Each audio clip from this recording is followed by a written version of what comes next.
মুখ্যমন্ত্ৰী ডাঙৰীয়া ফোন নম্বৰটো মনত ৰাখক 8486506929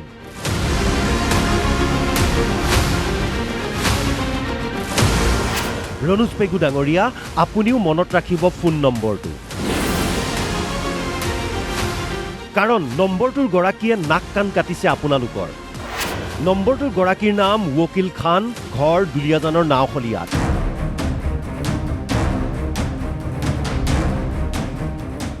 ৱকিল পেছাত এজন ঠিকাদাৰ তেৰছ গোৱালাৰ ঘনিষ্ঠ বুলি জনাজাত মুখ্যমন্ত্ৰী হিমন্ত বিশ্ব শৰ্মা ডাঙৰীয়া আপোনাৰ সুদক্ষ নেতৃত্বত আজিৰ পৰা ১.৫ দশক পূৰ্বে ৰাজ্যৰ শিক্ষা বিভাগে প্ৰাণ পাই উঠিছিল হাজাৰ হাজাৰজনে শিক্ষকৰ চাকৰি পাইছিল এতিয়াও পাই আছে হাজাৰ হাজাৰ স্কুল প্ৰাদেশিকীকৰণ হৈছিল কিমান যে পৰিয়াললৈ হাঁহি ঘূৰি আহিছিল তাৰ হিচাপ নাই এতিয়াও আপোনাৰ নেতৃত্বত শিক্ষামন্ত্ৰী ৰণোজ পেগুৰ তত্ত্বাৱধানত ৰাজ্যৰ চৰকাৰী শিক্ষা ব্যৱস্থা উন্নত কৰাৰ প্ৰচেষ্টা চলি আছে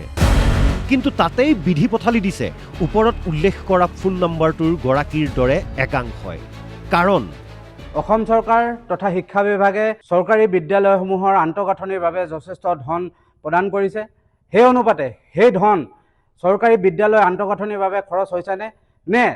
সেই ধন দুৰ্নীতিগ্ৰস্ত ঠিকাদাৰ আৰু বিষয়াৰ জেপলে গৈছে দুলিয়াজানত বিদ্যালয় গৃহ নিৰ্মাণত ব্যাপক দুৰ্নীতি ১ নং কঠালগুৰি ঢেকিয়াজান উচ্চতৰ মাধ্যমিক বিদ্যালয়ৰ নৱনিৰ্মিত গৃহত ফাঁক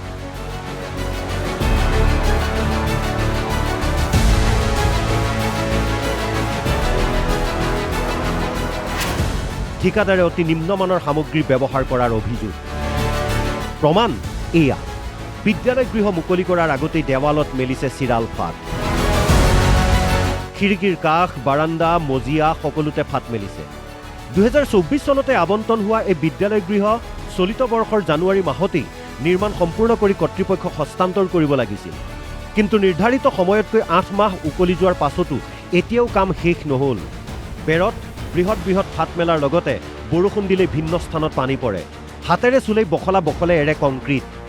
ৱকিল খান নামৰ ঠিকাদাৰে ছাত্ৰ ছাত্ৰীৰ জীৱনক লৈ হেতালি খেলা এনে কাণ্ড দেখি ক্ষুণ্ণ স্থানীয় লোক বিদ্যালয়খনৰ শিক্ষক শিক্ষয়িত্ৰীয়ে ক'লে ১ নং কঠালগুৰি উচ্চতৰ মাধ্যমিক বিদ্যালয় যিটো নৱনিৰ্মিত গৃহ এইটো অতি নিম্নমানৰ হৈছে ইয়াত ঠিকাদাৰে ২ নম্বৰ বস্তু ব্যৱহাৰ কৰিছে কাৰণে আমি এতিয়া এই হাতেৰে চুই পিনে এইবিলাক এৰুৱাই দিব পৰা হৈছে গতিকে ইয়াৰ উচিত তদন্ত বিচাৰিছোঁ অখিল খান নামৰ যিজন ঠিকাদাৰে পাইছিলে বুলি শুনিছোঁ আৰু আমি প্ৰথমটো দেখা নাছিলোঁ তাৰপিছত যেতিয়া দেখিলোঁ তেওঁ ইয়াত কৰিবলৈ আহিলে কৰাৰ পিছত হয়তো আমি ইমান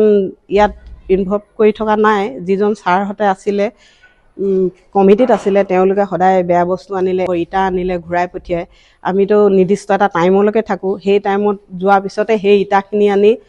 বা বালিখিনি আনি পিনে ইয়াত লগাই দিয়ে ধুমধাম কাম কৰে ৰাতিটোৰ ভিতৰতে কাম কৰি থৈ দিয়ে পিছদিনাখন যদি কয় কেলে বেয়া বস্তু লগালা তেতিয়া একো মান নামাতে তেখেতেতো ইয়ালৈ নাহেই 2,85 লাখ টকা আবণ্টন হৈছিল বিদ্যালয় গৃহ নিৰ্মাণৰ বাবে কিন্তু সৰহভাগ সোমাল ঠিকাদাৰ ৱকিল খানৰ পকেটত যাৰ বাবে এতিয়া ডিব্ৰুগড় জিলা আছুৰ লগতে দুলিয়াজান আঞ্চলিক ছাত্ৰ সন্থাও ক্ষুণ্ণ হৈ পৰিছে এই দুৰ্নীতি অনিয়মৰ সঠিক তদন্ত কৰি বিহিত ব্যৱস্থা ল'বলৈ আহ্বান আছুৰ বিদ্যালয়খন ইমান নিম্ন মানদণ্ড আচলতে বিদ্যালয় কোনে নিৰ্মাণ কৰে আপোনালোকৰ শিক্ষা বিভাগ লগতে এই ডিপাৰ্টমেণ্টত যিটো ডিপাৰ্টমেণ্টে নিৰীক্ষণ কৰি আছে তেখেতলোকে ব্যৱস্থা গ্ৰহণ কৰক এই ঠিকাদাৰজন যিজন অখিল খান বুলি যিজন ঠিকাদাৰ আছে সেই ঠিকাদাৰখনৰ আপোনালোকে নাকি লগাওক অন্যথা ছাত্ৰ ছাত্ৰীক লৈ তেখেতে হেতালি খেলিছে দুলিয়াজান সমষ্টিৰ অন্তৰ্গত